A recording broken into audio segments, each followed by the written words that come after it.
جو بشرا بیوی کو سزا دی گئی ہے وہ گلے پڑ گئی ہے، اور گلے اس طریقے سے پڑ گئی ہے کہ خواتین کے تو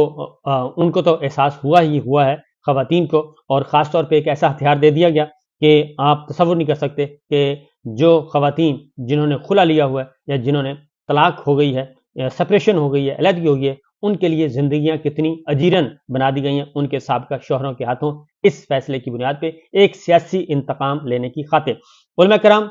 جو ہیں وہ اب آہستہ آہستہ علماء کرام نے بھی اپنا نقطہ نظر بتا دیا کہ غیر شرعی، غیر قانونی، غیر اس میں کوئی قرآن و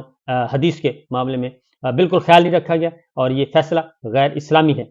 اس کے بارے میں بتا دیا گیا، کیونکہ تانک جھانک کی کوئی اجازت نہیں، اور یہ بالکل ایک انتقام کا نشانہ تھا۔ اور یہاں تک کہ بلاول بھٹو جو ہیں وہ بھی آ گئے ہیں میدان میں، اور انہوں نے بھی ان سے جب سوال پوچھا گیا تو انہوں نے یہ بھی بتایا کہ جناب یہ کم از کم اس حد تک نہیں گرنا چاہیے تھا جو کچھ کیا گیا، کیونکہ یہ پارٹی ہماری، نہ ہماری پارٹی، نہ ہماری فلسفہ، نہ ہماری سوسائٹی، اور نہ ہی ہمارا دین، نہ ہی ہمارا قانون یہ بات اجازت دیتا ہے کہ اس حد تک گرا جائے، اور عمران خان صاحب سے نشانہ بنانے کے لیے، ان کو نشانہ بنانے کے لیے یہاں تک جایا جائے۔ تو یا پھر عالمی ذرائع ابلاغ جو ہیں وہ بھی اس کو خطرہ قرار دے رہے ہیں، اس فیصلے کو جو عمران خان صاحب اور بشرا بیوی سے انتقام لینے کی خاطر کیا گیا ان کو رسوا کرنے کے لیے، لیکن عالمی ذرائع ابلاغ، عالمی دنیا بھی جاگ چکی ہے کہ یہ تو انتہا ہی ہو گئی، اور واقعتاً عمران خان صاحب پاکستان تحریک انصاف کو ختم کرنے کے لیے باقاعدہ طور پہ ایک طاقتور لوگ جو ہیں وہ باقاعدہ کہتے ہیں ملٹری رجیم ہے، ملٹری لیڈرشپ ہے، وہ سب کچھ کر رہی ہے، تو اب آ چکے ہیں۔ ایک اور رپورٹ آئی ہے، اور وہ ہے کہ کاغذات نامزدگی اس الیکشن میں بہت زیادہ تعداد میں مسترد کیے گئے، پچھلے الیکشن کی نسبت اس دفعہ کاغذات نامزدگی مسترد کرنے کی جو ریشو ہے، تناسب ہے، وہ بہت زیادہ تھا۔ تو یہ سب کے سب آہستہ آہستہ جو ہیں پری پول ریگنگ جو ہے، انتخابات سے پہلے کی دھاندلی، اس کے سارے کا سارا ڈیٹا، اس کے سارے کا سارا مواد، میٹیریل، شواہد اکٹھے ہو رہے ہیں۔ اور اگلی بات ایک اور بھی بتا دوں کہ اس بات پہ سب متفق ہیں، اس بات پہ سب متفق ہیں، پاکستان تحریک انصاف کے اس موقف کے اب سب حامی ہو رہے ہیں، خواہ وہ پاکستان پیپلز پارٹی ہے، جماعت اسلامی ہے، جمعیت علماء اسلام ہے، متحدہ قومی موومنٹ ہے، عوامی نیشنل پارٹی ہے، تمام کی تمام سیاسی جماعتیں اور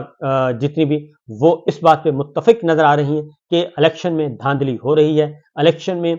یہ امپارشل الیکشن نہیں ہے، غیر جانبدار نہیں ہے، اس میں لاڈلا کمپنی کو سپورٹ کرنے کے لیے، لاڈلے کو سپورٹ کرنے کے لیے اس کو مکمل طور پہ سہولت کاری فراہم کی جا رہی ہے۔ بہت سارے شواہد آ چکے ہیں، اور اس کی وجہ یہ ہے کہ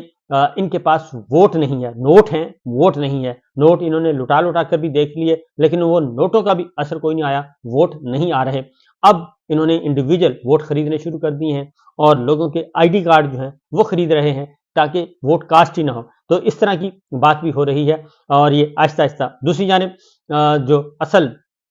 معاملہ ہے، عمران خان صاحب، پاکستان تحریک انصاف ساری صورتحال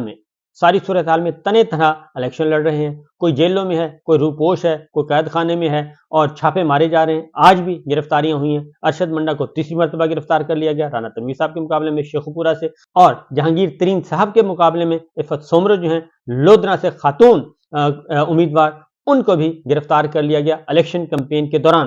اس کے بعد آپ اندازہ کر سکتے ہیں کہ ان کے اندر کتنی ہمت ہوگی، اور کتنے کی اندر سے خوف زدہ ہیں۔ اور پھر جہانگیر ترین صاحب کہہ رہے ہیں، اپنی مد مقابل خاتون امیدوار کو گرفتار کروانے کے بعد کہہ رہے ہیں کہ